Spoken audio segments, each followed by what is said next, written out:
Guys, कुछ लोग सफलता को इतनी कम उम्र में हासिल कर लेते हैं कि वो सफलता का स्वाद भी ढंग से नहीं चख पाते।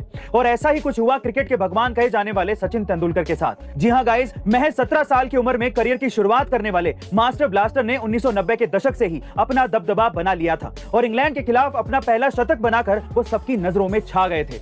दरअसल इस मैच में उन्होंने इंग्लैंड के खिलाफ 119 रन की नाबाद पारी खेली थी, जिसकी बदौलत उन्हें मैन ऑफ द मैच का खिताब दिया गया था और साथ ही इनाम में मिली थी एक शैंपेन की बोतल। लेकिन उस वक्त सचिन की उम्र महज 18 साल की थी और इस वजह से वो उस बोतल को नहीं पी पाए थे और इसलिए उन्होंने 8 साल बाद उस शैंपेन की बोतल को अपनी बेटी के पहले जन्मदिन पर खोला था। और सबसे हैरानी की बात यह है कि सचिन ने आज 32 साल बाद भी उस खाली बोतल को संभाल कर रखा है। वैसे गाइस, आपको सचिन तेंदुलकर की कौन सी पारी सबसे यादगार लगती है? कमेंट सेक्शन में जरूर लिखिएगा और ऐसे अमेजिंग वीडियोस के लिए शेयर, सब्सक्राइब एंड लाइक। मिलते हैं अगली वीडियो में। गाइस, चाइना और ताइवान के बीच चल रहा विवाद अब कभी भी युद्ध का रूप ले सकता है, लेकिन अब सवाल ये उठता है कि दोनों के बीच में आखिर विवाद हुआ क्यों? दरअसल साल 1945 से पहले ताइवान जापान का हिस्सा था, लेकिन वर्ल्ड वॉर 2 में जापान की हार की वजह से ताइवान चाइना को मिल जाता है। वहीं उस समय चाइना पर चाइनीज नेशनलिस्ट पार्टी के चैंग काई शेक का राज था, लेकिन साल 1949 में सिविल वॉर के चलते वहां की communist party Chiang Kai Shek की पार्टी को हरा देती है, जिसकी वजह से वो चाइना छोड़कर ताइवान चले जाते हैं और पूरी दुनिया में खबर फैलाते हैं कि चाइना का असली लीडर वही है। अब दूसरी तरफ कम्युनिस्ट पार्टी जिसने सिविल वॉर जीती थी, उनका यह कहना था कि ताइवान चाइना का ही हिस्सा है और इसीलिए साल 1971 में यूएन ने कम्युनिस्ट पार्टी को ताइवान का ऑफिशियल लीडर बना दिया था। लेकिन तब तक चैंग काई शेक की हारी हुई गवर्नमेंट और वहां के लोग ताइवान को एक अलग ही कंट्री मान चुके थे। बस यही वजह है कि चाइना को ताइवान किसी भी हालात में चाहिए। बहरहाल आगे क्या होगा ये तो वक्त ही बताएगा, लेकिन आपका चाइना की ध्रुव प्रवृत्ति के बारे में क्या ख्याल है? कमेंट सेक्शन में जरूर लिखिएगा और ऐसे अमेजिंग वीडियोस के लिए शेयर, सब्सक्राइब एंड लाइक। मिलते हैं अगली वीडियो में।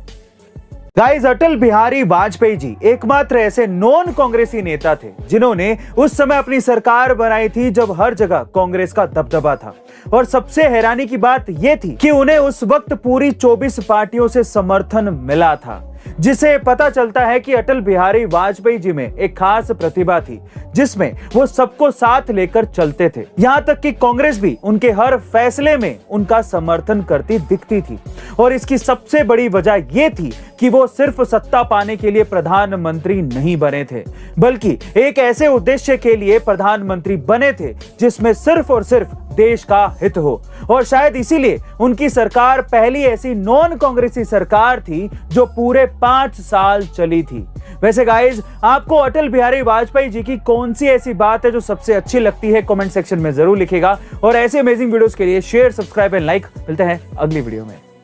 गाइस, हमारे देश की हजारों साल की सभ्यता में कई महान राजा हुए हैं। इनमें से ही एक नाम है राजेंद्र चोल का, जिनका शौर्य ऐसा था कि एक छोटी सी बात के स्वाभिमान के लिए उन्होंने कई राजाओं को हरा दिया था। बात उस वक्त की है जब राजा राजेंद्र चोल ने यह फैसला लिया कि वो अपनी राजधानी को तंजावुर से चोलपुर की तरफ ले जाएंगे और नए शहर को गंगा जल से पवित्र करेंगे। इसके लिए उन्होंने अपने लोगों को कई राजाओं के पास भेजा, पर राजा महिपाल, जिनके यहाँ से गंगा नदी बहती थी, उन्होंने गंगा जल देने से ही मना कर दिया, जिससे उनके स्वाभिमान को ठेस पहुंची। फिर क्या था, राज्य के स्वाभिमान की रक्षा के लिए उन्होंने सेना के साथ कूच कर दिया और एक के बाद एक 3 राजाओं को हराकर फाइनली राजा महिपाल को हराया। फिर इन सभी राजाओं द्वारा अपने राज्य तक गंगा जल मंगवाया। गाइस, भारत के ऐसे स्वाभिमान की शक्तिशाली कहानियों के वारिस हम और आप हैं, इसलिए हमेशा खुद पर भरोसा रखिएगा कि अगर आप सच्चे हैं तो जीत आपकी जरूर होगी। आप ऐसे किस राजा के बारे में और ज्यादा सुनना चाहते हैं? कमेंट सेक्शन में जरूर लिखिएगा और ऐसे अमेजिंग वीडियोस के लिए शेयर, सब्सक्राइब एंड लाइक। मिलते हैं अगली वीडियो में। गाइस, आज तक हमें इतिहास में यही बताया गया है कि इंडिया में इंडिपेंडेंस डे 15 अगस्त को मनाया जाता है, लेकिन अगर मैं आपसे कहूं कि भारत के कुछ हिस्से में इंडिपेंडेंस डे 18 अगस्त को भी मनाया जाता है तो शायद आप यकीन ना करें, लेकिन ये सच है। दरअसल साइरिल रेडक्लिफ की निगरानी में भारत बंटवारे के समय इतनी हड़बड़ी में बॉर्डर्स की रेखाएं खींची गई जितनी हड़बड़ी में आप और मैं एक नॉर्मल लाइन भी नहीं खींच सकते। ऐसा लग रहा था कि मानो उन ब्रिटिशर्स को कहीं और जाने की जल्दी हो।